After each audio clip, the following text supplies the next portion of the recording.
Bien, je vais commencer par une petite introduction rapide. Quelques remerciements. Je ne peux pas ne pas remercier toute l'équipe de Prime Vert qui organise cette table ronde et on y a été accueillis d'une manière extraordinaire. Et je pense que vous tous et toutes aussi. Je voulais remercier Christian qui vient de prendre la parole, qui est un compagnon de lutte, faucheur comme moi, pour la confiance qu'il me porte en me demandant d'animer ce débat. Merci à Fleur, merci à Lilith et merci à Étienne qui sont là pour... Et évidemment, merci à vous toutes et tous d'être là, nombreux. Voilà, je vais faire une petite introduction pour lancer les choses. Le débat va se dérouler en 3 prises de parole d'1 quart d'heure. Je vous propose que vous notiez vos questions, parce que des questions, si on interrompt à chaque fois le cours des exposés, vous risquez de poser des questions qui vont être abordées par les intervenants suivants. Donc on fera toutes les questions à la fin, si vous voulez bien, pour fluidifier et éviter les redites. C'est ce qu'on a choisi comme méthode. Alors, je vais faire ma petite introduction. Ça fait beaucoup trop d'années que la dangerosité des pesticides est démontrée, dénoncée, et toujours et encore niée par ceux qui en tirent profit et leurs complices. Ça fait longtemps, hein. Il n'y a pas si longtemps que les dégâts occasionnés par les pollutions chimiques passaient encore sous le radar de beaucoup de Français et de Françaises de métropole. Il est évident qu'en Martinique, en Guadeloupe, où le chlordécone faisait déjà des ravages, depuis des décennies, la prise de conscience était beaucoup plus rapide et dans le temps. En 2023, et ça c'est un sentiment personnel, en 2023, le renouvellement pour 10 ans des produits à base de glyphosate m'a semblé être un déclencheur, la goutte d'eau qui a fait déborder le bidon de glyphosate et de pesticides. Alors depuis, on ne compte plus les actions en justice, les recours d'ONG contre la Commission européenne, les tribunes, les scientifiques et les médecins qui s'insurgent, les mutuelles européennes qui demandent l'interdiction des pesticides de synthèse, les syndicats apicoles et paysans qui crient stop, les plus de 2 millions de signataires contre la loi du plomb et du jamais vu, une dizaine d'organismes de lutte contre le cancer qui demandent le retrait de la loi du plomb. Ça ne s'est jamais vu. C'est la première fois que ces organismes prenaient cette disposition-là, politique. Les collectifs comme les Soulèvements de la Terre, Extinction Rébellion s'impliquent dans cette lutte et s'allient avec les faucheurs et faucheuses volontaires qui bataillent depuis des années contre ces poisons. Et je n'oublie pas, évidemment, la naissance de Cancer Colère. Des ponts, des liens, des amitiés se sont créés ces dernières années, ils persistent, et nous devons non seulement soigner ces liens-là, mais également créer plein d'autres. Nos adversaires, ou plutôt nos ennemis, parce que c'est le cas, sont puissants et nos mobilisations les dérangent, mais aussi les inquiètent. Il suffit de voir comme ils s'agitent. L'année 2026 sera l'année de tous les dangers. Alors, un des espoirs de ce colloque, de cette heure et demie qu'on va passer ensemble, c'est d'espérer qu'on sortira tous et toutes, gonflés à bloc, pour se mobiliser et prendre conscience de l'état d'urgence. Là, il faut vraiment qu'on se mobilise. Voilà. J'ai oublié de me présenter, donc quand même, je vais le faire. Je suis Dominique Massé, donc faucheur volontaire depuis très longtemps. Cofondateur et coprésident de la campagne glyphosate. Je ne sais pas si vous vous souvenez, cette campagne qui a permis l'analyse de 6800 tests sur les recherches de glyphosate et 5400 plaintes. Et cofondateur et coprésident de Secret Toxique. Voilà. Donc une lutte que je mène depuis longtemps. Merci. Donc maintenant, je vais passer la parole à Étienne. Voilà. Je te passe le micro. Donc les interventions seront de 15 minutes à peu près. Bonjour à toutes, bonjour à tous.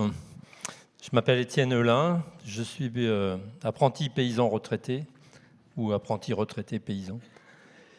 Je suis des Pays de Loire et je ne suis pas un sachant, je fais partie des expériences vécues j'ai acquis de l'expérience et j'en apprends tous les jours, comme vous. Je pense qu'il y a autant de gens avec le savoir dans la salle et nous faisons tous partie de cette recherche qui mérite d'être impliquée dans les travaux qu'on va nous proposer et sur lesquels on doit intervenir en tant que citoyen. Je suis de la Confédération paysanne, ce qui fait bien sûr référence à un syndicat paysan, agricole, et j'ai travaillé auparavant dans l'expérimentation des pesticides. Paysan bio après, malade, et adhérent du collectif de soutien aux malades et victimes de pesticides de l'Ouest. C'est un collectif très important qui fête ses 10 ans. On est entre 650 et 700 adhérents. Hélas, on accueille beaucoup d'adhérents tous les ans et on en perd beaucoup tous les ans. Ce n'est pas une association triste, c'est une association extrêmement combative, non violente, mais offensive. Il faut savoir que elle a été appelée victime, mais on n'est surtout pas dans la victimisation. On refuse cette victimisation et ce silence qu'il y a derrière la contamination, bien sûr, des eaux, des terres et des corps. Et en tant que paysan, on refuse, et en plus, en tant que paysan en fin d'activité, où les langues se délient, où les dossiers commencent à arriver, on refuse d'avoir cette deuxième partie d'activité ou de fin d'activité en tant que malade ou en tant qu'humain morbide. Sachez que la grande majorité des paysans au-delà de 50 ans sont dans un état de morbidité quand ils ont utilisé des pesticides.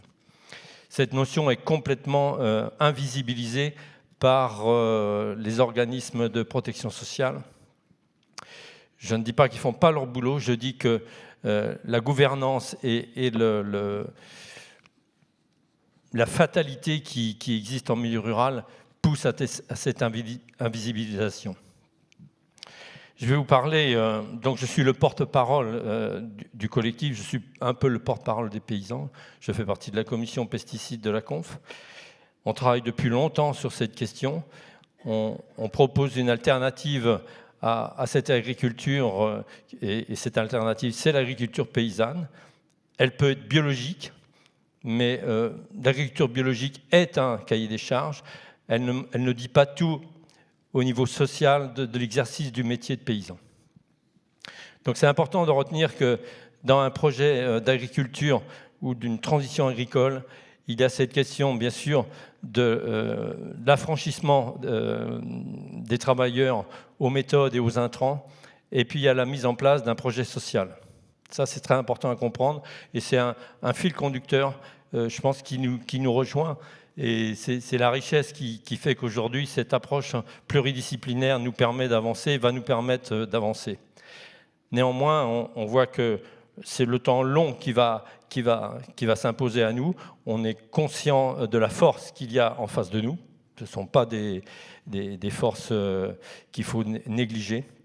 C'est pour ça que les actions, elles doivent être bien réfléchies, bien comprises. Et voilà. Alors, je me fais aussi l'écho parce que c'est grâce aux 99,90% de non-paysans que les choses vont avancer. Donc c'est grâce à vous. Et elle est symbolisée dans le combat sur les pesticides aujourd'hui par un mouvement et une association qui s'est créée qui s'appelle Riverains Ensemble. Donc moi, à travers le collectif des malades, sachez que ce collectif, et c'est près de 700 adhérents, il y a moins de la moitié de paysans. Il y a beaucoup de salariés et beaucoup de militants qui sont des riverains et qui militent aujourd'hui, qui travaillent. Fleur nous en parlera, qui travaille sur la question de la prise en compte des pathologies pour les citoyens globalement, dans ce monde avec un exposome infernal. Alors, je vais commencer par évoquer rapidement ce ce qu'on entend par pesticides, mais élargir aussi à la question, puisque vous la vivez sur Lyon, et vous allez voir que nous, on l'a vécu aussi dans une petite zone de la Mayenne, sur l'exposome toxique. Donc, la question des pesticides, c'est quoi? C'est des biocides qui sont créés, qui sont faits pour tuer, pour diminuer l'action des êtres vivants. Donc c'est inhérent à leur projet scientifique et leur projet de mise en œuvre que ça s'impose aussi aux êtres vivants humains. Et dans les êtres vivants humains, il y a des humains qui sont jeunes, voire qui ne sont pas encore nés, qui se rapprochent beaucoup des cibles des pesticides. Donc les pesticides, c'est à peu près 200 000 tonnes vendues par an, c'est près de 4 kilos par habitant, c'est près de 3 kilos par hectare. Et quand on rapporte cette quantité commercialisée aux espaces agricoles qui les utilisent, c'est-à-dire que si j'enlève les forêts, si j'enlève les landes, si j'enlève les villes, on arrive à plus de 20 kilos par habitant. Alors, des kilos par habitant, bien sûr, c'est l'usage des statistiques. Qu'est-ce qu'on en fait? Les 3/4 sont des produits aérosols, c'est-à-dire qui sont épandus avec des outils de pulvérisation. Donc, bien sûr, on pollue l'air et tout ce qui va recueillir cet air ou se servir de cet air. Et donc, ces polluants, c'est 50% d'herbicides, 40% de fongicides, c'est-à-dire pour tuer les champignons, et puis 10% d'insecticides. Ce n'est pas la proportion qui fait la dangerosité. Dans les deux derniers, fongicides et insecticides, c'est certainement les plus dangereux aujourd'hui. Donc rapidement, parce que ça fait partie de la compréhension des possibilités qu'on va mettre en place pour l'avenir, sachez que 1990, d'abord 1989, la chute du mur de l'Union soviétique, 1990 à 1992, négociation d'une nouvelle politique européenne et mise en branle de la mise en grande concurrence de l'agriculture européenne. Ça, c'est fondamental pour comprendre comment se déroule l'arrivée des pesticides. Puisque en 1990-1992, la France compte encore sur les terres agricoles plus de 50% de prairies. Et en espace de 15 ans, jusqu'aux années 92 à 2005, on perd en gros 10% de prairies par an. Aujourd'hui, on arrive à moins de 25% de prairies. C'est pour dire que le rapport du mode d'agriculture par rapport à la colonisation, de la céréalisation, de la mise en culture et du projet qui est donné à l'agriculture. Deux projets qui sont donnés à l'agriculture. Un, le sortir du projet alimentaire pour faire un projet agricole de conquête des marchés. Ça, c'est la PAC de 92. Et depuis 15 ans, mettre l'agriculture dans la production d'énergie. Et donc, on a une dualité aujourd'hui sur un dispositif agricole qui est destiné à produire de l'alimentation ou à produire de l'exportation de denrées agricoles alimentaires. Et puis un dispositif agricole, c'est près de 50% des terres, qui a vocation à produire ce que vous mettez dans vos voitures, que ce soit par les huiles, par l'éthanol. Voilà. Donc ça, c'est deux. Faut bien avoir en tête ça pour arriver à penser que pour sortir des pesticides, quand même, on s'attaque à cette affaire-là.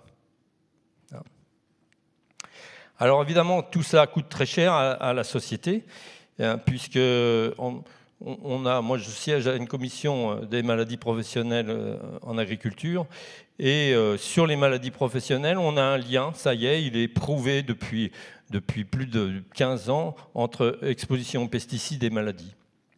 Et on a cette progression infernale des maladies de Parkinson, plus de 25% pour les populations qui travaillent, alors c'est salariés et paysans. Sur le cancer de la prostate, c'est plus 16%. Pour les cancers du sang, c'est plus 20%. Et il en manque encore, puisque un grand nombre de cancers et de maladies ne sont pas reconnus. Donc on est vraiment sur une exposition globale et un problème de santé globale. Alors rapidement, pour parler de cette exposition, on a vu que les pesticides, c'est des produits qu'on appelle phytopharmaceutiques qui sont destinés aux cultures. Il y a aussi, il ne faut pas les négliger, tous les biocides qui ne s'adressent pas à l'agriculture. Et la conférence de ce matin en a fait écho. Ce sont les biocides qui sont des désinfectants, des biocides de protection des matériaux médicaux par exemple, et puis tous les biocides qui s'adressent aux nuisibles. Donc en fait, les biocides, ils rentrent par la porte, par la fenêtre, par l'alimentation, par l'agriculture, mais aussi dans le domus, dans les foyers. Donc il faut bien avoir ça en tête. Et notre boulot, c'est de rendre visible toute cette affaire-là, pour qu'on prenne les bonnes décisions. Alors, on est là aussi pour évoquer les modes d'action. Et dans ces modes d'action, notre interconnaissance nous met en branle pour amener des actions collectives. Et notre rôle, nous, en tant que collectif des malades, c'est de nous inviter dans les discussions agricoles au niveau de la protection sociale, à savoir révéler l'importance de cette contamination, et puis de proposer aux syndicats agricoles une compréhension du phénomène. Sachez que les malades sont, pour le moment, c'est ce qui nous réunit. On a dans nos associations on aide les malades à faire les dossiers. C'est très compliqué. On est dans des états, quand on est malade, de dépendance, 1, au médecin, 2, à l'organisme de sécurité sociale. Et donc, on n'est pas en force d'aller créer un dossier, notamment pour les maladies professionnelles ou pour obtenir des aides. Donc, on est là pour ça. Mais à travers l'expérience des malades, on est certainement très bien placé pour révéler et agir en tant que personne touchée dans son corps. Et je pense que Fleur, qui va évoquer la question maintenant de cancer colaire, va savoir le dire mieux que moi. Maintenant, je propose à Lily de... Ouais, on peut applaudir. Merci. Maintenant, je propose, Lily, que tu prennes le relais, si tu veux bien. Okay. Alors, bonjour à tous. Merci d'être venus aujourd'hui pour écouter ce qu'on a à dire concernant les maladies et le cancer, parce que ce n'est pas des choses joyeuses qu'on partage aujourd'hui. Je voudrais remercier aussi Anaïs et le festival Prime Vert qui nous a invités, le COADEP, pour représenter la Martinique et parler du chlordécone, des questions de santé publique, de la gestion justement de la santé publique dans les Outre-mer. Donc merci aux camarades qui sont là aujourd'hui. Merci Dominique, merci Étienne et merci Fleur. Ça me fait plaisir qu'on soit réunis encore. Et puis on espère, comme a dit Dominique, que ce qu'on va dire aujourd'hui permettra de faire converger et d'avoir une réelle action après. Parce que maintenant, je pense que l'avenir est entre nos mains et nous devons faire quelque chose pour les générations futures. Donc, je suis Lilith, représentante porte-parole du COADEP ici en Hexagone. Je vais vous reparler rapidement du COADEP. C'est une association en fait qui soutient les ouvriers agricoles et les ouvrières agricoles de la Martinique qui sont empoisonnés par les pesticides et notamment le chlordécone pour la monoculture de la banane. J'ai prévu de mettre une petite carte mentale. Mais déjà, on va juste revenir sur le point de la monoculture aux Antilles. Ce que je voudrais préciser et plutôt exprimer aujourd'hui, c'est que la structure et la monoculture qu'il y a chez nous, elle a des conséquences non seulement sur la santé, mais elle a aussi des conséquences sur l'économie. Elle a des conséquences sur la pollution des sols, des terres. Et comme on est un petit écosystème, on se retrouve aujourd'hui, je pense que vous le savez à force de l'avoir entendu, que notre population elle est quand même empoisonnée à près de 92% de personnes au chlordécone. Tout le monde ne développe pas de cancer, c'est vrai, mais nous restons quand même les premiers en cancer de la prostate au niveau mondial. Non, deuxième, pardon, je dirais les États-Unis, en cancer de la prostate au niveau mondial. Si je vous mets cette petite carte, c'est pour que vous vous rendiez compte de l'importance de la bananisation, je dirais, de nos territoires. Martinique et Guadeloupe, en fait, c'est un peu la même chose, mais pour le coup, je vais parler de la Martinique et vous faire rendre compte que quand on cultive de la banane chez nous, notre île, elle est petite, elle mesure 1128 km². Et donc, quand vous voyez les 30% de terres qui sont allouées à la monoculture, ben, ça représente toutes ces taches vertes là sur notre île. Donc on a fait l'équivalent, 3 fois la taille de Paris. Pour la canne à sucre, c'est pareil, puisqu'on a 2 monocultures chez nous, la canne à sucre et la banane. Donc la taille du département de la Seine-Saint-Denis. Je dis tout ça parce que dans cette question de banane, de chlordécone, comme je vous l'ai dit, on a aussi cette question qui est économique et la question de la santé, l'économie et la chose qui est très importante aussi, la question d'autonomie et d'autosuffisance alimentaire.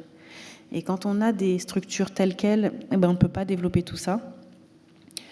Voilà ce qui nous reste après nous pour nourrir une population de 350 000 personnes.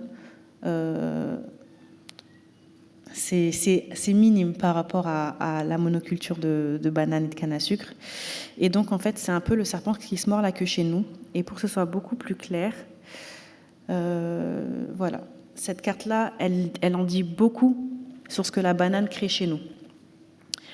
Et donc, pour revenir après, du coup, sur la question de la santé publique, quand on a la banane qui est au cœur, justement, de notre économie, faisant croire que la banane permet aux personnes qui travaillent dans la banane de vivre, d'avoir des métiers, d'avoir des emplois et de vivre décemment, et bien en fait, cette banane, c'est la même banane qui nous empêche à la fois d'avoir accès à une santé publique qui soit en réaction avec les dégâts du chlordécone, et ça nous empêche également, du coup, d'avoir une autonomie alimentaire.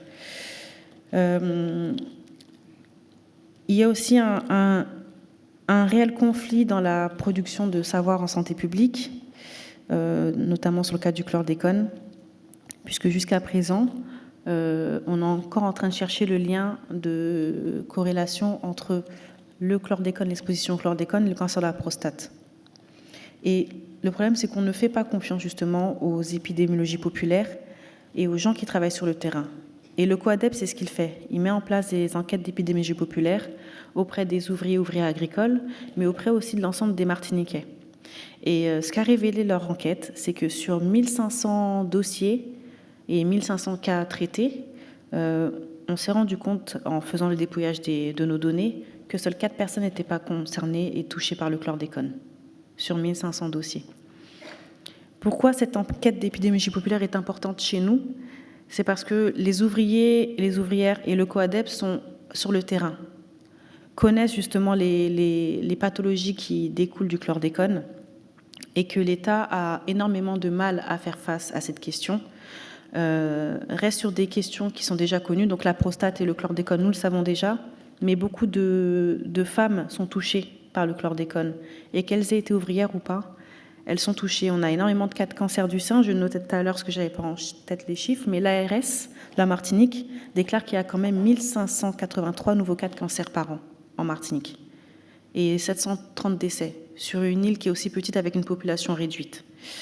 La plupart, les 33% des cancers qui touchent les femmes sont des cancers du sein. Et ce qui est grave aussi, c'est que les cancers du sein que nous avons chez nous sont des cancers agressifs. Très souvent, c'est des cancers qui sont entre stade 3 et stade 4. Nous avons également un docteur Josiane Jospelage, qui a travaillé justement sur la santé des enfants par rapport à l'exposition au chlordécone et qui nous a révélé que le chlordécone, je pense que vous le savez, mais est un perturbateur endocrinien. Ça veut dire qu'il va énormément avoir de conséquences sur la reproduction. Quand les femmes sont enceintes et qu'elles sont en gestation, elles peuvent transmettre le chlordécone dans le cordon ombilical. Les enfants naissent très souvent avec des retards, des malformations congénitales aussi. Nous avons beaucoup de cas d'endométriose chez nous et on est même en train de voir que le SOPK est aussi une conséquence du chlordécone. Et en fait, on n'a pas besoin de travailler dans les bananeraies pour être exposé. Le simple fait de vivre en Martinique, de boire de l'eau du robinet, de manger du poisson qu'on aurait acheté sur le marché, qui parfois est pêché aux alentours, de consommer les produits de la terre. Nous, on a beaucoup de légumes racines chez nous, les ignames, les dachines et tout ça. De consommer tout ça, en fait, ça participe à notre contamination. Et donc, ce qui est mis en place, et c'est là où on n'écoute pas en fait les personnes de terrain, et c'est là où on voit que la santé publique n'est pas un problème pour ces personnes, ces capitalistes qui sont toujours à la recherche de profit, c'est que l'État a décidé de mettre une limite acceptable d'ingestion du chlordécone, en responsabilisant encore une fois les personnes qui sont soumises à cette exposition, qui n'a pas été voulue, parce que je pense que, comme vous le savez tous, le chlordécone a été mis sur le marché grâce à Jacques Chirac lorsqu'il était ministre de l'Agriculture dans les années 70. Et donc, le problème que cela pose, c'est qu'on responsabilise les personnes qui sont malades en leur disant de faire attention à ce qu'ils mangent. Quand les personnes sont touchées par le chlordécone, on les envoie vers des diététiciens. Donc, il n'y a pas le problème du chlordécone n'est pas traité comme un problème de santé publique. Il est plutôt traité comme un problème, un dégât environnemental. Et c'est pour ça que ce que Dominique disait et ce qu'Étienne disait, c'était que effectivement, c'est important en fait de faire attention à comment on produit la santé publique, qu'est-ce qu'on en fait, et les actions qu'on peut mettre en place nous à notre échelle pour que ça bouge. Pour le cas du COADEP, nous, ce qui nous aide, c'est justement de parler, d'expliquer, de rendre compte des faits qu'il y a sur le terrain et de mettre l'État face à ses responsabilités. Le procès du chlordécone sera le 23 mars. Ce sera le procès qui permettra de savoir si on peut continuer à aller en justice ou pas. Mais c'est un procès qui a quand même eu près de 18 années d'instruction, avec des pièces perdues, des personnes qui ont disparu, qu'on a aidé à s'éliminer, on va dire ça comme ça. Et ça devrait en fait nous alerter et nous dire que ce qui se passe chez nous, c'est ce qui arrive ici. On le fait chez nous à grande échelle pour des produits qui sont consommés ici. Et puis, en fait, on se rend compte que les personnes qui nous dirigent n'en ont que faire, en fait, de nous tous. On est tous dans le même panier. Et je pense qu'il est temps qu'on s'arme face... attention, je pèse mes mots parce qu'on sait qu'en ce moment, ça peut être critique. Il est temps qu'on s'arme, en fait, de savoir, de connaissances sur les cas de santé publique et qu'on puisse faire une réelle convergence de lutte dans la résolution des problèmes de pesticides et du chlordécone. Mais je mets les deux ensemble parce que j'avais parfois avant tendance à les séparer, mais en fait on a tous le même ennemi, qui reste le capitalisme, qui reste la production au détriment des vies humaines. Et j'ai parlé des vies humaines, mais on ne parle pas des vies animales et végétales. C'est des écosystèmes entiers qu'on détruit, en tout cas pour nous, pour des bananes qui arrivent sur les étals ici en France et quelques parties en Europe. Donc voilà, je pense que j'ai dit ce que j'avais à dire. Et si vous voulez nous aider, le COADEP, aidez-nous à nous rendre visibles et nous donner la parole encore et participer avec vous à des séances de travail, pousser la recherche scientifique et surtout valoriser l'épidémiologie populaire, parce que c'est les gens qui le vivent au quotidien qui savent de quoi ils parlent et comment ils le ressentent dans leur chair. Merci de m'avoir écouté.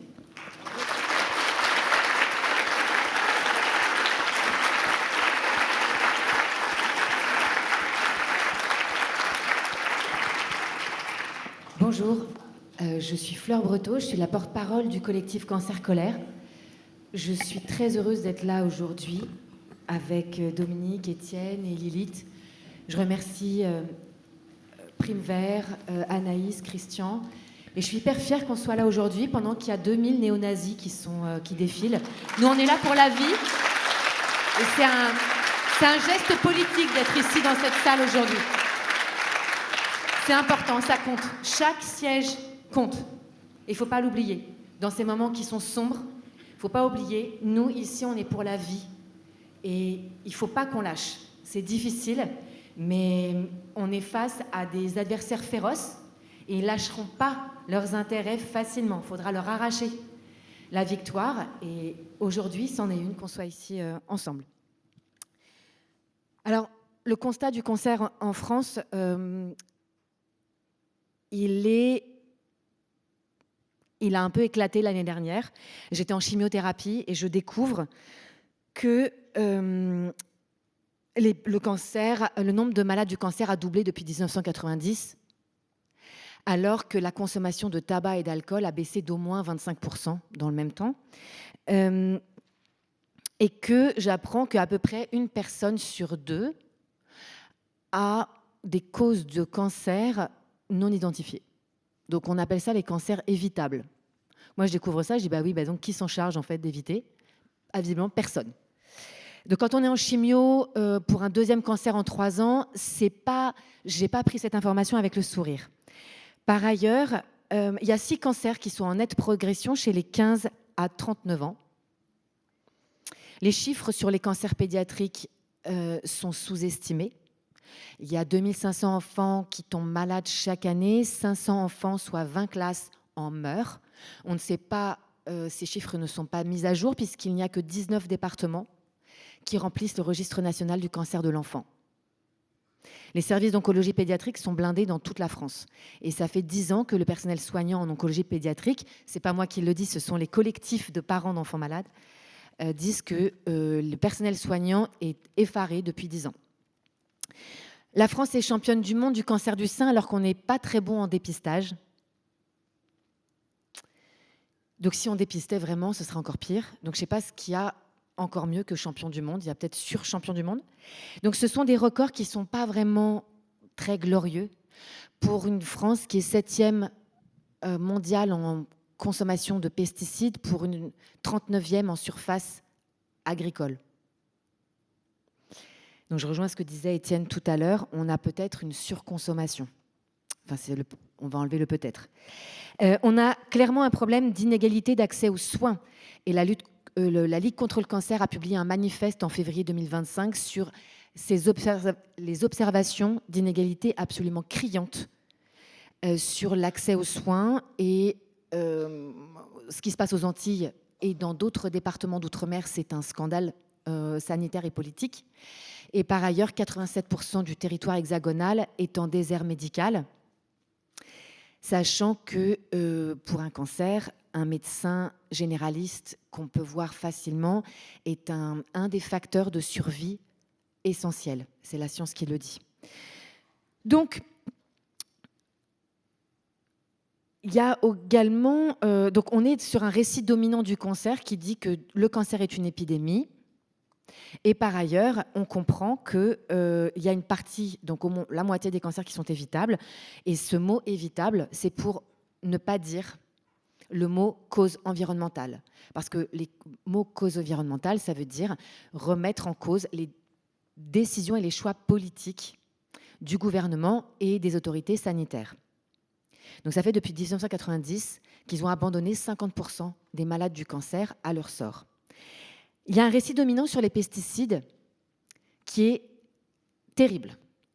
Il y a des gens qui portent des lois agricoles très néfastes pour à la fois la population en entier, mais aussi pour l'agriculture et l'élevage indépendant, qui dit que, en fait, qui sème le doute, qui dit que finalement, la science ne fait pas le lien entre les pesticides et les maladies. C'est entièrement faux, puisque comme Étienne le disait, il y a des maladies, il y a 3 cancers et la maladie de Parkinson qui sont officiellement reconnus comme étant en lien avec les pesticides.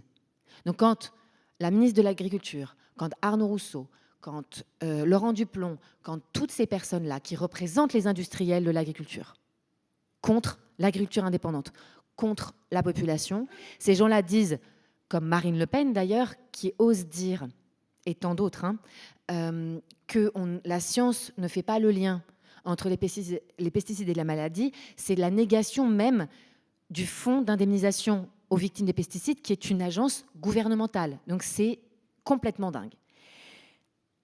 Clairement, le Conseil national de l'ordre des médecins, le 30 juillet dernier, a dit que le doute n'était plus raisonnable sur les pesticides, que les les enjeux agricoles, industriels ne doivent pas effacer ce qui doit être un des piliers de la société, à savoir la santé publique, qui doit être au-dessus de tous les autres enjeux. Et ça, c'est très important, parce que ça raconte quelque chose. Ça raconte qu'il faut écouter la science, c'est ce qu'ils disent texto, et ça rappelle l'intérêt général. L'intérêt général, c'est la première phrase de la déontologie d'un ministre, d'un député et d'un sénateur. Faire passer l'intérêt général en toutes circonstances avant un quelconque intérêt privé. Sur l'agriculture et la santé publique, depuis 2017 et bien avant, d'ailleurs on le voit, s'il y a un génocide chimique aux Antilles, le ministère de l'Agriculture y est pour beaucoup. Nous sommes l'intérêt général. L'année dernière, des milliers de scientifiques se sont positionnés contre les pesticides. Des toxicologues, des médecins généralistes, des gynécologues, des gens en pédiatrie, des oncologues, des ONG. On a été plus de 2 millions de citoyennes et de citoyens, des agriculteurs, des agricultrices. Nous sommes l'intérêt général. Donc on est aujourd'hui sur un récit qui est en train de faire croire que le cancer fait partie de la vie humaine. Donc on a eu nos premières dents, on a eu nos règles, on va se marier et on va avoir un cancer. C'est normal. Non. Non, pas depuis 1990, on est 2 fois plus de malades du cancer. Donc c'est pas normal, c'est récent, c'est une histoire récente et c'est à cause des pesticides, des PFAS, de la violence chimique. Donc on est à un moment où non seulement il y a un problème déontologique d'une partie de la classe politique qui inclut évidemment le gouvernement, qui exige, ils le disent, ils n'ont pas peur de le dire, ils exigent que des lois agricoles soient votées uniquement pour les intérêts des industriels. Donc ils ont des soutiens politiques. Et ça veut dire que ce récit dominant qui dit que ces lois agricoles vont soutenir et vont sauver l'agriculture, alors que les agriculteurs indépendants et les éleveurs, ça fait des années qu'ils demandent un revenu digne, et tout le monde s'en fout. Et toutes les lois qui passent ne passent exclusivement que pour favoriser qu'une extension de l'industrie de l'agriculture. Et c'est très grave parce qu'elle est main dans la main avec l'industrie chimique. On parlait ce matin, il y avait une conférence sur les PFAS. Ce sont les mêmes. Les industriels de la chimie, les industriels de l'agriculture, ce sont... Ah voilà, j'allais y venir. Ce sont des cousins, ce sont des frères. Ils sont main dans la main et ça se voit dans ce qu'ils font au Brésil ou dans d'autres pays. Ils détruisent ensemble des pays. Donc, quand on découvre qu'effectivement une partie des multinationales qui fabriquent des pesticides fabriquent aussi des traitements contre le cancer, on comprend qu'on est à la base d'un problème de conflit, enfin, on est au cœur d'un conflit d'intérêts majeur. Et que les pouvoirs publics et le gouvernement ne font rien pour le casser. Parce que quand on sème la maladie et qu'on a le traitement, c'est inacceptable. Ça ne peut pas fonctionner. On ne peut pas fonctionner comme ça. Et là, moi, quand j'ai découvert tout ça, j'étais pas la seule, j'étais à l'hôpital, j'étais en chimiothérapie, j'en ai parlé avec d'autres malades. Et on a décidé moi, j'ai les mots cancer colère qui me sont venus le jour où j'étais en chimiothérapie un peu violente et où j'ai vu les sénateurs se réjouir de voter la loi du plomb. Et là, j'ai pété un câble parce qu'il y avait l'acétamipride qui était réintroduit, etc. Donc, on s'est mis ensemble avec quelques malades et on a décidé de lancer cancer colère. Et comme vous le savez, ça a marché. Nous, on ne s'y attendait pas trop. On n'avait pas prévu tout ce qui s'est passé, l'élan citoyen autour de la colère. Je pense que le mot colère dans notre nom inspire beaucoup de gens. Et l'idée, c'est que on est là pour contrecarrer ce récit dominant sur l'agriculture qui dit que les industriels sont garants de notre souveraineté alimentaire. C'est faux. Eux, ils produisent pour spéculer à l'international. Ce sont les agriculteurs et les éleveurs indépendants qui nous nourrissent et ils en crèvent aujourd'hui. Ils sont en colère comme nous, les malades, nous sommes en colère. On a des émotions très communes. On a une détresse. On reçoit le même mépris. On a une précarité. Il y a des agriculteurs bio qui nous écrivent. 1 an sur 2, ils sont au RSA. Ce n'est pas les seuls, en conventionnel, ils peuvent l'être aussi. Et il y en a qui sont en conventionnel qui nous expliquent « je suis tellement endettée, je ne peux pas passer en bio, donc je balance des pesticides partout, ma femme est morte, j'ai envie de me suicider ».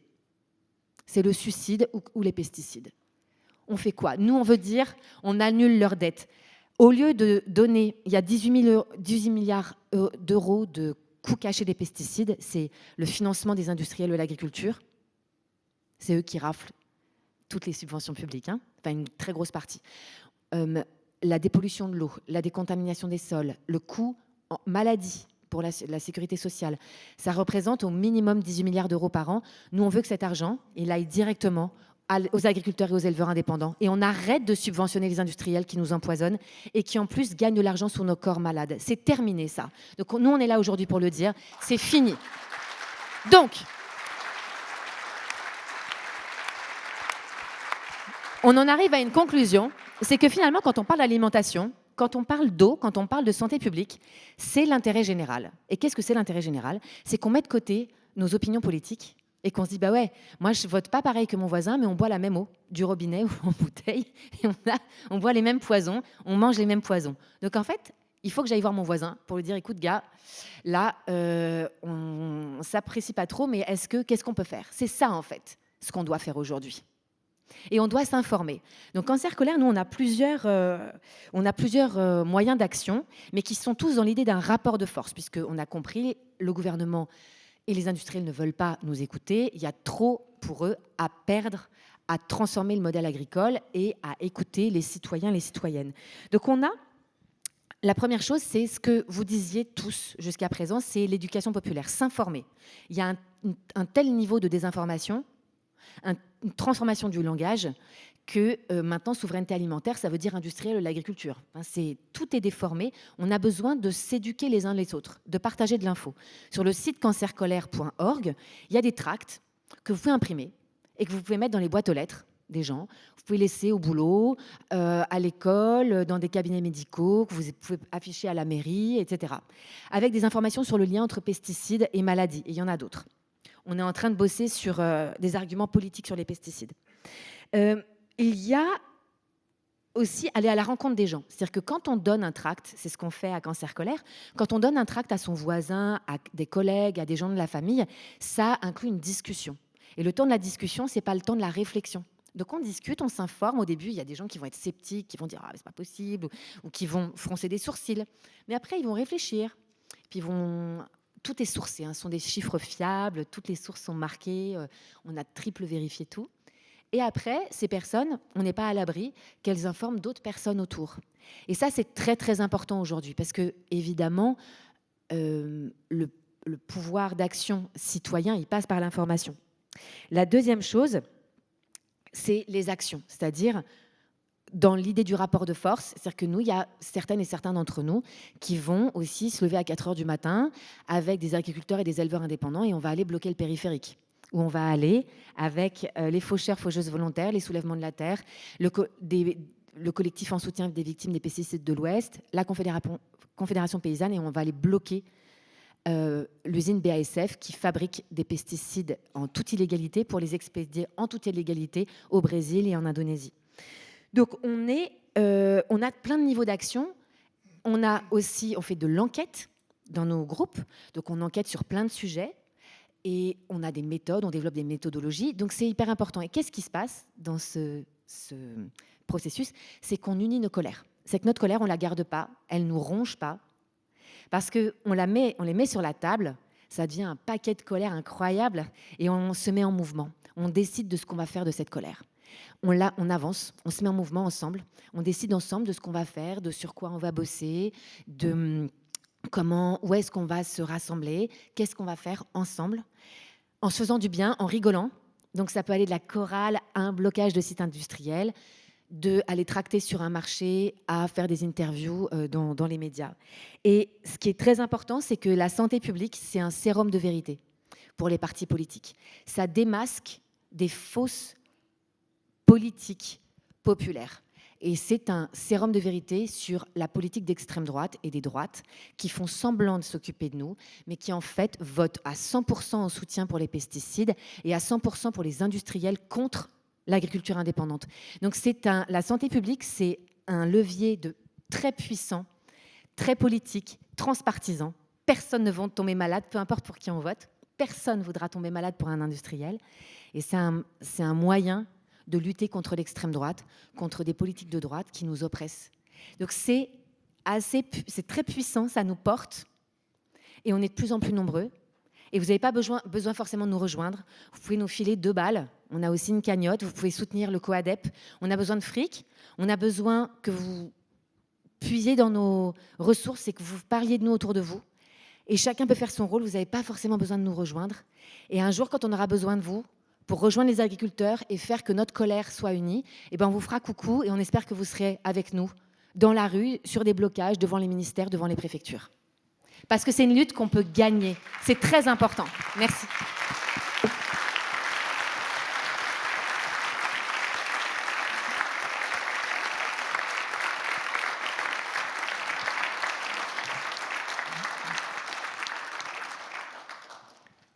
Alors avant de lancer le débat, les questions, je rebondis un peu sur ce que tu as dit.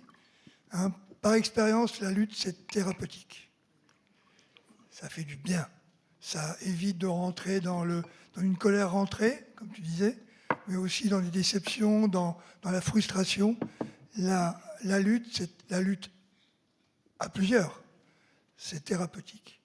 Et deuxièmement, quand on lutte, quel que soit le niveau d'implication qu'on peut avoir, parce qu'on est tous à des occupations, on a des enfants, on a une famille, on ne va pas tous aller bloquer les sites de BASF, évidemment, mais tout ce qu'on va faire dans ce sens-là, que ce soit signer une pétition, discuter avec son voisin, coller une affiche, voilà, tout ça, c'est ça qui va gagner. Ce n'est pas seulement ceux qui vont être les fers de lance qui vont gagner, c'est toutes les actions de chacun et de chacune, à son niveau, comme il peut, et parfois on peut peu. C'est ça qui est gagnant. Donc vraiment, si on peut partir de cette journée ici avec cette idée-là, on a déjà quelque chose qui va se passer. Donc maintenant, je vous invite, si vous voulez bien, au jeu des questions-réponses, et puis en restant, si possible, sur l'idée qu'on doit sortir d'ici avec des idées, des envies de faire. Donc voilà, je vous invite à y aller. Merci.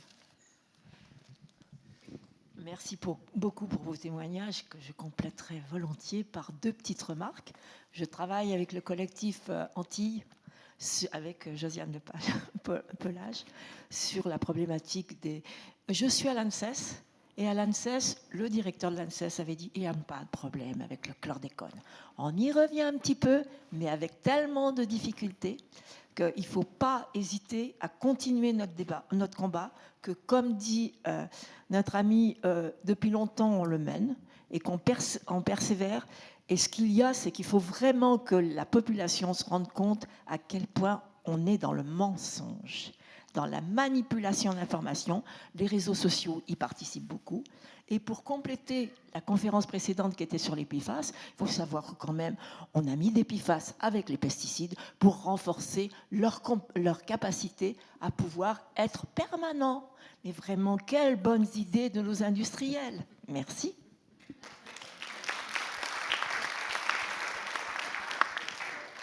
Voilà, bien, merci pour tous ces mots réconfortants.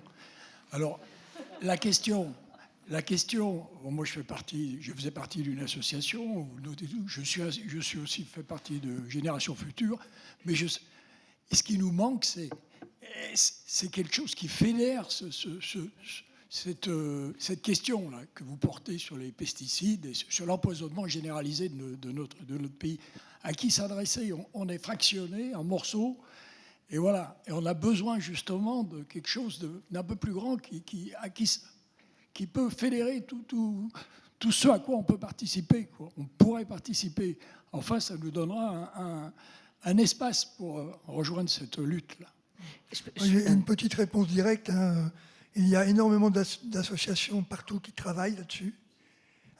Il faut les rejoindre, parce qu'une association avec 50 adhérents et une association avec 500 adhérents n'a absolument pas le même poids, les mêmes moyens, et ils ont besoin de soutien à la fois en industrie, comme on dit, c'est-à-dire en coup de main, mais aussi financièrement. Et ensuite, il faut arriver à créer des coalitions. Nous, on a créé la coalition Secret Toxique. On est tout heureux aujourd'hui d'être 100 associations. La 100e association nous a rejoints, et des grosses et des petites assos, pour justement agir ensemble, se partager les infos, se partager tout ça. Et ça, c'est hyper important. Mais dans toutes les régions, dans tous les départements, il y a des associations qui sont dans ce combat-là. Rejoignez-les, rejoignez-les. C'est facile, c'est à côté de chez vous. C'est vraiment important. Je me permets d'intervenir aussi. Quand je dis que la santé publique, c'est un sujet qui concerne tout le monde, depuis le mois de mai-juin dernier, il y a des gens de cancer colaire qui sont là et qui peuvent témoigner aussi. On a reçu des milliers de messages. Des milliers de messages bouleversants. À la fois des témoignages de gens partout en France qui nous disent merci. Jamais je me suis engagée politiquement. J'ai envie de vous rejoindre. Je veux sortir de mon impuissance. Vous donner un sens à ma colère. Il y a des gens qui viennent me voir ou qui nous écrivent, qui nous disent « je ne vote pas comme vous ». C'est souvent pour dire qu'ils votent extrême droite. Mais là, c'est trop. J'ai peur. Il faut que je soutiens votre combat. Il faut que ça s'arrête. Quand je dis vraiment que la santé publique, c'est un outil politique hyper puissant, c'est que tout le monde est concerné et les gens le savent. On sait qu'on est empoisonné. On le sait, on le sait d'instinct. Et je le savais à l'hôpital, puisque en chimio, quand je parlais des pesticides aux gens, tout le monde était « ah bah oui, on est empoisonné, mais qu'est-ce qu'on peut y faire ?» Et justement, aujourd'hui, on est en train de se dire « on va y faire quelque chose. On va arrêter de se dire « on est empoisonné, et qu'est-ce qu'on peut y faire ?» On arrête de se poser la question. On se dit qu'aujourd'hui, c'est trop grave, et que l'impact, on ne peut pas se laisser... Ce sont des crimes.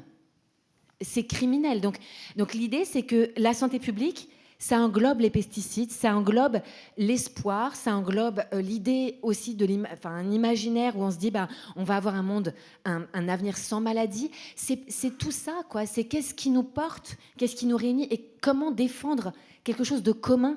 C'est-à-dire que là, on n'est pas en train de se diviser, on se retrouve, peu importe nos convictions politiques, sur quelque chose qu'on doit défendre ensemble.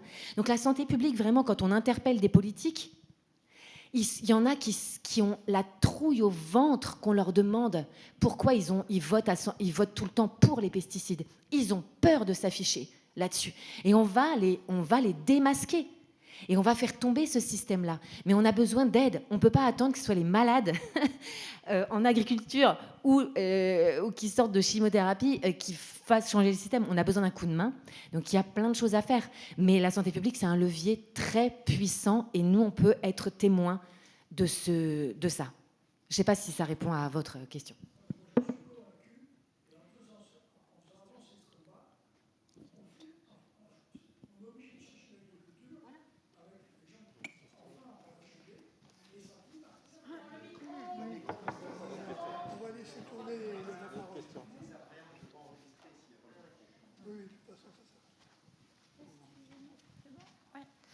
Oui, bonjour et merci pour votre force de conviction, pour vos idées. C'est vraiment très, très, très, très porteur. Je suis là. Et bonjour à tous, à tous les trois. Donc vraiment merci pour cette conférence. J'aurais deux questions. La loi du plomb, elle revient là. Comment leur faire comprendre que stop, c'est stop? Première question. Deuxième question, il y a eu les élections aux chambres d'agriculture. Pourquoi la Confédération paysanne, qui porte un message sain, ne perce pas, alors que la coordination rurale, proche de l'extrême droite, qui porte une énorme colère, et avec la FNSEA, continue à percer? Moi, je ne comprends pas là.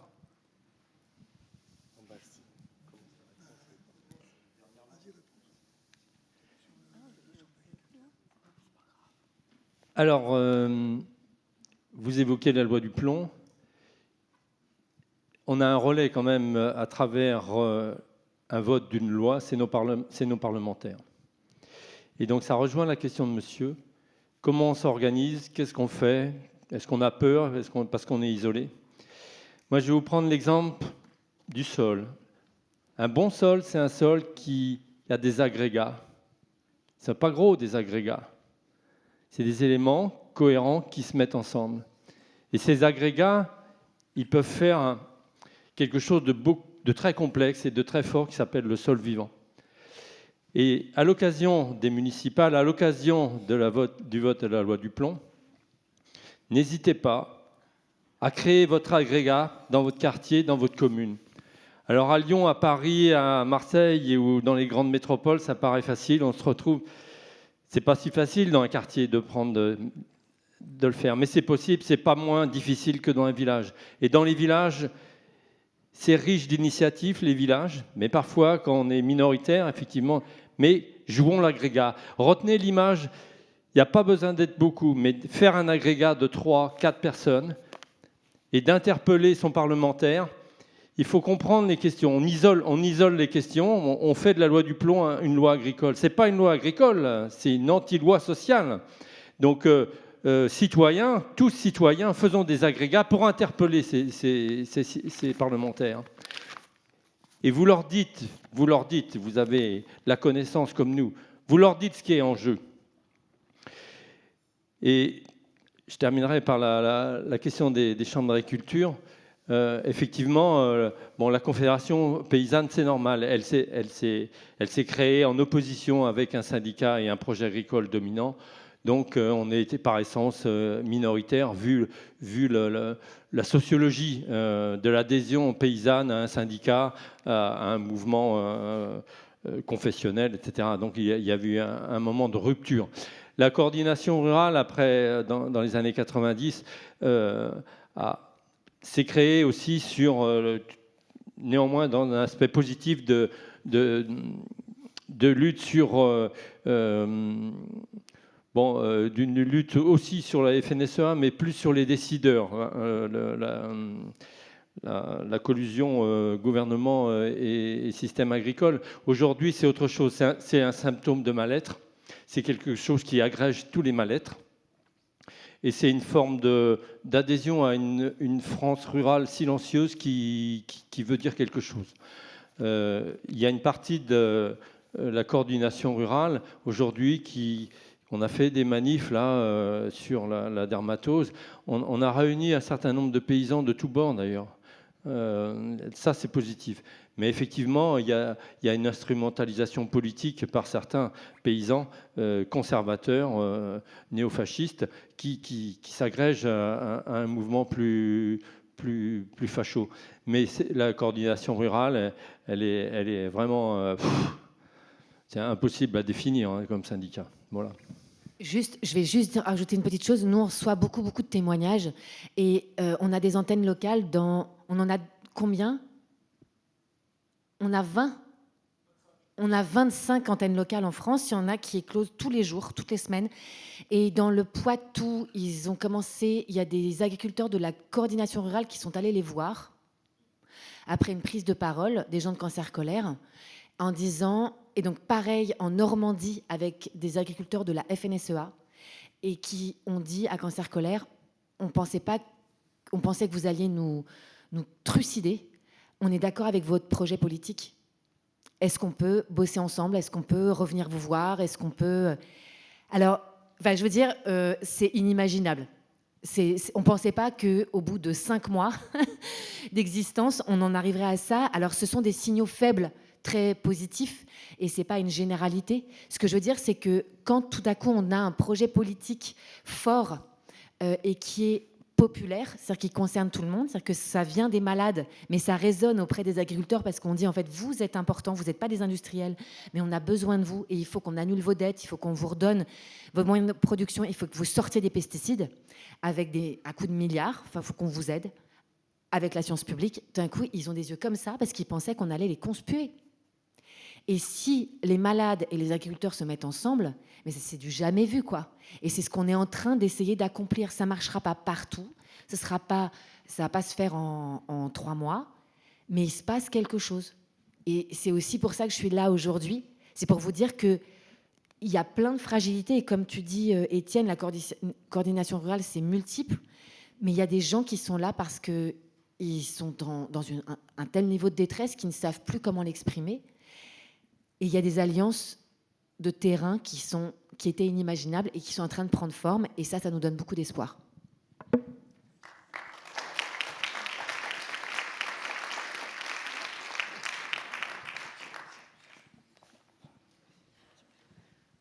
Bonjour.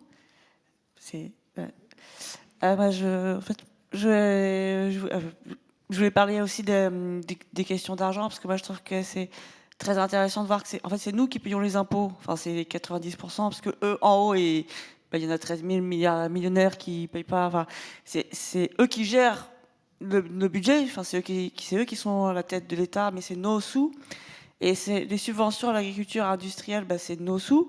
Quand il faut payer les traitements des malades, la Sécu, c'est nos sous. Et une troisième chose, je trouve, dont on parle pas assez, c'est quand on arrive parfois, enfin, à avoir des condamnations de l'État, alors que ce soit les pesticides, moi je pense au sang contaminé, c'est plus loin, mais c'était pareil, c'était une histoire de pognon et de gros sous. C'est super que les gens aient des indemnités, mais les indemnités, c'est toujours nous, en fait, c'est quand même nous. Enfin, en fait, c'est toujours nous qui payons pour une fois, 2 fois, 3 fois pour les industriels et pour réparer les dégâts. Enfin, c'est jamais eux qui payent au bout du compte. Et l'État, l'État, c'est eux qui gèrent, mais c'est toujours nous qui payons, en fait. Voilà. Oui.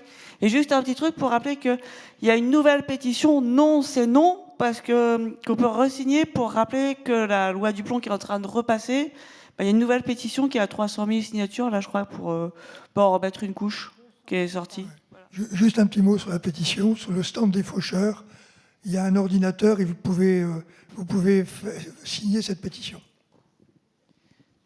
Bonjour. Je voulais vous remercier d'avoir quelque part transformé un peu cette conférence en meeting politique. C'est très bien parce que c'est une question politique. L'extrême droite qui manifeste en ce moment, nous qui sommes là, qui parlons de notre santé, de notre avenir. Voilà. Et j'avais quelques informations à vous donner, c'est pour ça que je prends la parole. J'ai assisté il y a quelque temps à une conférence d'un neurologue qui s'intitulait « Comment faire pour garder son cerveau en bonne santé le plus longtemps possible ?» et il nous donnait un certain nombre de données un petit peu factuelles, scientifiques. Et en particulier, on a constaté, il y a eu une étude qui a été faite aux États-Unis, les gens qui habitent à proximité, alors il n'a pas parlé des cancers parce que ce n'est pas son domaine, mais les gens qui habitent à proximité des golfs, qui sont des gens plutôt de classe aisée, ont beaucoup plus de Parkinson que le reste de la population. Pourquoi ? Parce que les golfs, ils sont traités avec tous les produits de l'agriculture intensive. Donc voilà, c'est une donnée que je voulais dire. Je vais essayer d'aller vite pour essayer de laisser la parole. Une notion, vous avez parlé de l'intérêt général. Alors ça, c'est quelque chose, il faut faire attention aussi, parce qu'au niveau du droit, ce qu'on entend par l'intérêt général, les décisions qui sont prises par des décideurs politiques comme un maire, un préfet, tout ça, c'est considéré au niveau du droit comme de l'intérêt général. Donc il faut faire attention, il faut bien réfléchir quand on parle de cette notion, parce que moi une fois j'ai attaqué quelqu'un qui représentait l'État et mon avocat m'a dit non mais on ne peut rien faire parce que du fait qu'il représente l'État, il représente l'intérêt général. Voilà, donc normalement on doit contrer, démontrer que ce n'est pas l'intérêt général, mais voilà, c'est un peu dur. Et dernière chose, en fait, on a aussi le pouvoir, nous, de par notre consommation, de changer un petit peu les choses. C'est-à-dire quand on achète majoritairement notre alimentation en grande surface ou quand on va dans des circuits courts, à Lyon, on a une multitude de marchés où on va rencontrer les paysans, on discute avec eux, on les connaît, on peut... voilà, c'est pas la même chose. Moi, je vais au marché tous les samedis, j'achète à des paysans majoritairement de tout. J'achète aussi bien des fruits, des légumes, du pain, des yaourts, de la viande. Et c'est aussi une alternative à aller dans la grande surface la plus proche et puis acheter des trucs qui sont passés par tout un tas de circuits, les coopératives, etc. Voilà, j'ai terminé. Essayez d'avoir des questions plus courtes parce qu'il y a beaucoup de questions et tout le monde ne va pas pouvoir s'exprimer. Bonjour. Je me permets de rebondir, justement, ça faisait une super transition, parce que moi, ce qui me chiffonne un peu dans cette remarque, c'est qu'en fait, vraiment, tout le monde n'a pas accès à cela. Et du coup, une des réponses à ça, je fais un peu de la pub pour mon militantisme, c'est la sécurité sociale de l'alimentation. Et je pense que c'est vraiment, vraiment un projet qu'il faut soutenir, même si on peut se dire qu'actuellement, avec le bord politique dominant qui est en train de monter, c'est pas gagné, mais c'est vraiment, vraiment quelque chose de très important, de très politique, de très intersectionnel qui rejoint bien cette idée que tout est lié, tout le monde est lié et permet de soutenir la santé de tous de manière assez différente. Donc vraiment, je vous encourage à aller vous renseigner là-dessus. Il y a des expérimentations qui existent déjà, qui sont en train de se lancer. Et n'hésitez pas à vous renseigner s'il n'y a pas des groupes vers chez vous, d'aller leur donner de la force. Voilà.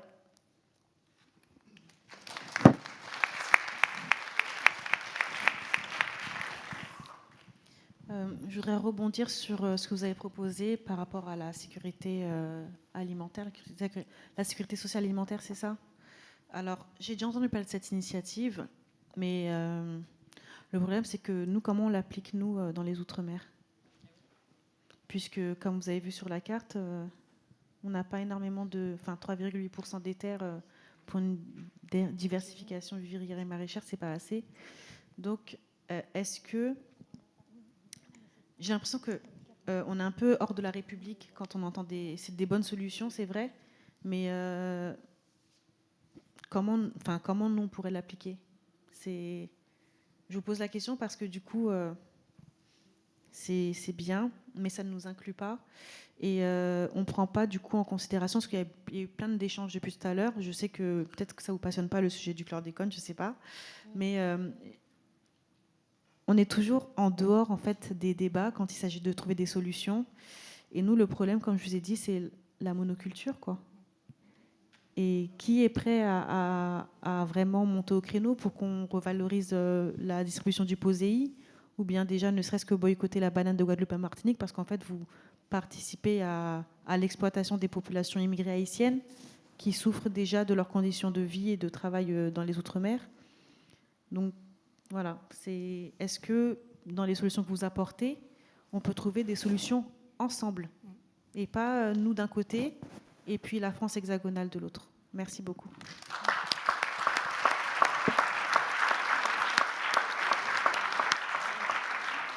Oui, loin de nous l'indifférence. Moi, je me pose la question, quand j'ai commencé à vous écouter, la dame qui vient de là où on produit des bananes de manière intensive, je me suis d'abord posé la question pourquoi le prix des bananes en France était si bas. C'est un des fruits qui est le plus accessible et c'est quelque chose qui m'a beaucoup interpellé. Je me dis, ces bananes, elles viennent par avion ou bateau, je ne sais pas, ce qui coûte très cher, écologiquement aussi. Et nous, les Français de base, consommateurs, on va chercher ça effectivement plutôt au supermarché parce que l'agriculture française ne produit pas encore de bananes, enfin l'agriculture française métropolitaine. Et moi j'ai envie de vous aider en vous demandant qu'est-ce qu'on peut faire, nous, de là où on est, pour que vous puissiez vivre de votre travail, de la même manière que je me pose exactement la même question pour mon fils qui a été avec sa compagne, qui a voulu monter une chèvrerie et qui a été complètement écrabouillé par toutes les contraintes du monde agricole et qui a failli se suicider. Et on lui a même payé une psychothérapie pour qu'il sorte de sa dépression. Et maintenant, il a pu retourner à son amour des bêtes en devenant berger dans les alpages. Mais entre-temps, énormément de souffrance parce qu'on ne tient absolument pas en compte non seulement des moyens de subsistance des gens, mais de leur vie, de leur engagement, vraiment de cette exploitation qui est permanente. Nous, qu'est-ce qu'on peut faire à part boycotter des produits? J'ai bien entendu qu'aller faire son marché dans les circuits courts, c'est déjà ce que je fais, c'est vraiment ça qu'il faut faire. Après, il y a tout un réseau il y a plein de choses à réorganiser. C'est éminemment politique. Et il faut effectivement qu'on se passe des solutions. Et peut-être qu'il y a des boycotts qui sont nécessaires. Merci. Il reste 15 minutes de questions. Alors, donc, faites assez vite. Je réponds très rapidement. Pour l'aide, je pense qu'on a les mêmes problèmes, que ce soit la répartition de la PAC ou du POSEI. Je pense que c'est les mêmes problèmes, sur les grosses industries qui mangent tout et les personnes qui essaient de faire de l'agriculture noble qui ne reçoivent pas ou peu d'aide. Donc, ce qu'on peut faire à notre échelle ici, c'est de monter au créneau concernant les politiques européennes. Parce que nous, le POSI, c'est quand même 60%. On est 13 territoires ultramarins. Sur ces 13 territoires ultramarins, 60% du POSEI, donc je crois que c'est 138 millions par an, en plus d'autres aides, donc on va mettre à environ 150 millions par an de POSEI. C'est un plan de développement en fait, pour les agricultures des Outre-mer. Ces 60% sont touchés par 4 familles en Martinique, les Béquets. 60%. Et le reste, les 40%, ça à répartir entre les 13 territoires ultramarins. Donc je pense que ce soit pour ici, en France hexagonale, ou bien la France des 10 Outre-mer, parler de la revalorisation et de la répartition des aides permettant l'agriculture, ce serait le premier volet. Deuxièmement, oui, le boycott est important, parce que ce qu'on ne vous dit pas quand vous achetez de la banane, c'est que les bananes sont rincées dans de l'eau avec des matières fécales. Ouais. Vous mangez du caca, quoi. Voilà. Donc ça, c'est un truc qu'on ne vous dit pas, parce que l'eau chez nous, les tuyaux d'eau sont vétustes, abîmés et pas remplacés depuis plus de 50 ans. La Guadeloupe, c'est une catastrophe. La Martinique, c'est une catastrophe. Mayotte a montré aussi que c'était une catastrophe. Donc le boycott, ne serait-ce que même si en soi ça ne vous touche pas si vous êtes ici, mais ne serait-ce que pour votre propre santé en fait. Vous ne savez pas si on vous dit que le chlordécone ne remonte pas dans les premières mannes de bananes et que le chlordécone reste au sol, mais c'est faux. C'est faux. Donc vous ne savez pas si vous en consommez aussi. Peut-être faire en sorte de, je sais pas, des prises de sang des tests de chlordéconémie qui bizarrement ici ne sont pas encore mis en place. Donc ça, c'est encore une autre question. Et dernièrement, j'ai parlé du boycott, j'ai parlé de la revalorisation du POSEI. Informer autour de vous, en parler, discuter et peut-être aussi penser à une consommation qui serait moins coloniale. Souvent, on dit ce qui ne pousse pas chez nous, on ne le mange pas. Ça, c'est les écolos qui le disent. Je reprends cet adage-là. Les bananes ne poussent pas ici, en France hexagonale. Le rhum, la canne à sucre et tout ça, ça a l'air d'être très bien, mais en fait, c'est pourri de pesticides. Et en fait, ces deux économies qui permettent d'avoir ces produits ici, nous asphyxient. Donc, quand on mange et quand on consomme des produits comme ça, on participe en fait à l'asphyxie de millions de personnes, de milliers de personnes en fait qui ont envie de s'en sortir. Il ne faut pas croire que nous entiers on ne veut pas s'en sortir. On a envie de faire nos propres cultures, on a envie de vivre, de respecter la nature, de travailler en harmonie avec elle. Et en fait, on est empêché par des structures économiques qui sont mises en place par l'État pour capter les aides du POSEI. Donc je pense que l'aide, elle pourrait venir de là. Et surtout, la chose la plus primordiale, mais c'était dans mon PowerPoint, je l'ai oublié de le dire, il n'est pas normal en fait qu'on s'est exclu de la Charte sociale européenne pour cause de clauses coloniales. Si vous connaissez tous la Charte sociale européenne, vous savez que ça garantit des droits fondamentaux. Donc l'accès à la santé, l'accès à l'éducation, il y a 6 principes qui sont très importants, qui sont garantis par la Charte sociale européenne. Sachez que la France n'a jamais inscrit ces territoires ultramarins dans cette charte sociale. Il y a une femme qui se bat depuis plus de 6 ans sur ce combat, c'est Sabrina Cajoli, qui porte le sujet au national, au niveau européen et au niveau international.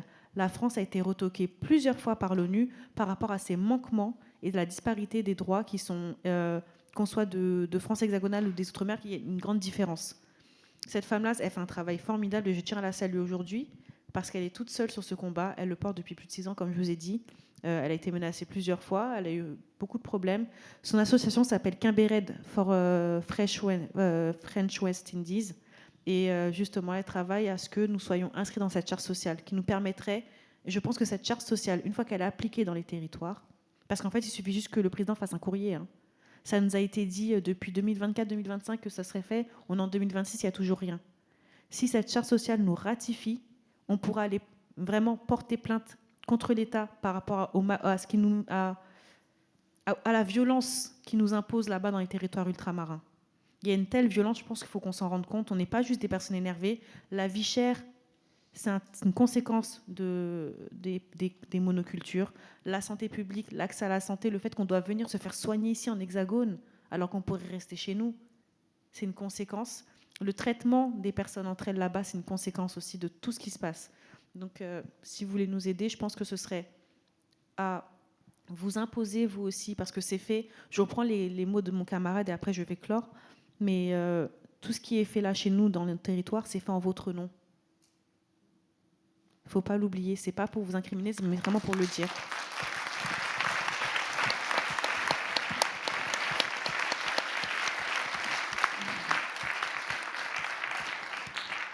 Alors moi, je vais faire un grand témoignage, je me permets. J'ai 80 ans et Fleur, tu es ma petite sœur, dans le cœur et dans le combat. À 43 ans, j'ai eu un cancer du sein, donc ça fait de longues années. À une époque où le cancer du sein, tu n'avais pas de psychologue, tu n'avais pas d'accompagnement, on t'a asséné ton diagnostic, on t'a asséné tout. Et si tu n'étais pas toute seule, accompagnée dans ta famille, tu vivais ça. Ça m'a tellement mise en rage et en colère. J'étais prof de lettres. J'ai arrêté l'éducation nationale et je suis entrée dans le combat de la santé publique. Et je suis entrée par le sida. Parce que là, j'ai tout appris sur qu'est-ce que c'est qu'un militantisme sur la santé et en quoi toute cette question de la santé publique, elle était nécessaire, il fallait absolument. On a aussi, j'ai retrouvé plein de choses dans tout ce que vous avez dit, cette espèce de façon de considérer que nous ne sommes pas en situation de pouvoir parler de nous ou de notre maladie. Et moi, j'ai revendiqué d'être une experte profane. J'ai passé un diplôme d'éthique et j'ai choisi un mémoire qui a un peu défrisé le malade expert de sa maladie. Donc voilà, je viens de là et j'ai rencontré le combat sur la santé environnementale avec le réseau Environnement Santé en 2009. Et donc, ce que je constate aujourd'hui, et je suis vraiment heureuse, parce que je fatigue et que je pense prendre ma retraite, et là, je suis contente, parce que tout ça est sorti. J'en avais ras-le-bol des ligues contre le cancer qui ne bougeaient pas un iota. Nous, qui faisaient de l'argent sur les malades pour aller faire payer de la recherche, alors que la recherche devait être prise en compte par l'État. Et donc, en fait, il y a tout ça. Et sur le sida, nous, on a travaillé avec les malades. Et sur la question de la santé publique, et pas sur le soin, parce qu'il y a une supercherie scandaleuse en France. On est dans une culture du soin. Vous allez encore entendre parler des déserts médicaux, de ceci et de cela. Aujourd'hui, il y a des épidémies de cancers, de maladies chroniques par millions, et nous n'avons pas une vraie santé publique, c'est-à-dire qu'on a besoin de prévention, on a besoin de soins, on a besoin d'accompagnement, qu'il soit social, qu'il soit juridique, et tout ça, on ne l'a pas. Et d'autre part, on doit effectivement considérer que ce sont les questions légitimes de tout le monde. Alors c'est formidable parce que ça parte des malades, parce que ça touche, que ça soit avec des agriculteurs. Merci Dominique Vasset, parce que grâce aux faucheurs et à la Confédération, moi je suis sur le site BASF Genève-Neuville, à la commission de suivi de site, et je peux vous dire que c'est encore un autre scandale. Donc voilà, partant de la santé publique, partant de ma colère et de mon problème personnel, j'en ai fait un combat militant, je travaille énormément à faire des réseaux. Et ce que je vois ici me fait très plaisir parce que je crée des coordinations. J'en ai assez des associations, chacune dans son clou, qui font exactement ce que fait l'État et le gouvernement, c'est-à-dire dans des silos. Pourquoi est-ce qu'aujourd'hui la santé environnementale ne peut pas émerger? Parce que vous avez un ministère de la Santé, un autre de la transition écologique et un autre d'autre chose. Alors, je me permets de t'interrompre, je suis désolée, mais c'est juste que c'est un système qui refuse la prévention, parce que faire de la prévention des cancers, ça voudrait dire s'attaquer aux causes, et donc les causes, c'est l'usage de la violence chimique, dont les pesticides, et les inégalités sociales. Et s'attaquer à ça, ça voudrait dire mettre les industriels face à leurs responsabilités, ce que le système ne veut pas. Et ce système, il perdure avec les politiques du centre, des droites et de l'extrême droite. Donc c'est très clair, c'est pour ça que c'est politique, et afficher son cancer, se montrer, ne pas avoir honte de sa maladie, et c'est ce que tu dis, Ne pas avoir honte, c'est se dire, si je suis malade, c'est pas de ma faute, et on va arrêter de se rendre responsable du problème systémique du système. C'est pas nous, individus, qui sommes les responsables. Remettre la responsabilité sur les vrais responsables, ça fait beaucoup de bien. Mais c'est très ça, soulageant. En fait, Et la colère On va partagée. essayer de ne pas faire une discussion entre deux parce qu'il y a encore des Oui, questions et c'est déjà non, mais je fini voulais la juste séance. Juste pour dire une terminer, chose. la colère, elle est porteuse si on la partage, comme vous le disiez. Et il y a autre chose qui m'intéresse parce que on est à l'aube des municipales, enfin à l'aube, on est près des municipales. Les élus locaux ont compétence, on doit les interpeller sur la santé publique. C'est ce qui se passe. Et il faut absolument. Alors, Cancer Colère l'a fait pour 69 pour Lyon, mais il faut le faire partout dans vos communes. Vous posez 4-5 questions aux futurs élus. Qu'est-ce que vous comptez faire sur tout ça? Et c'est ça le mouvement qu'il faut qu'on suscite. Il y a Merci. je dis juste un mot. Il y a le bravo, ouais, c'était super, hyper important. Mais c'est le Michel Bénard, qui est le président du collectif en soutien des victimes des pesticides de l'Ouest, qui a dit, quand on occupait le site de BASF à Rouen, il a dit « Nous sommes en train d'allumer des feux partout ». Et c'est ça. On doit allumer des feux partout. Et c'est important. Et on va finir par faire vaciller ce système. Et cette phrase, moi, elle me donne beaucoup de... Je trouve que cette image est très belle. Et le feu, ça réchauffe, ça rassemble. Et ça peut finir par détruire ce qui nous fait du mal. Je vous propose une dernière question. Une dernière question. On va faire vite. Question rapide, réponse rapide, parce qu'il y a d'autres conférences derrière et on ne peut pas prendre leur temps. Donc, merci de faire rapide. Bonjour, je suis très heureuse d'être à cette réunion que j'écoute avec beaucoup d'émotion. Et si je reviens sur le sujet de la santé publique, c'est un sujet qui m'est très très cher. Santé publique qui va de la santé scolaire à la santé au travail, puisque moi-même, mon parcours professionnel est celui d'un médecin du travail à la Mutualité sociale agricole en France. Donc, je peux parler de tout ce parcours très longtemps, bien sûr. Bien, je dirais, donc zoonose, c'est mon enfance. Je suis née je suis enfant de remplacement, baby-boomeuse, tuberculose bovine.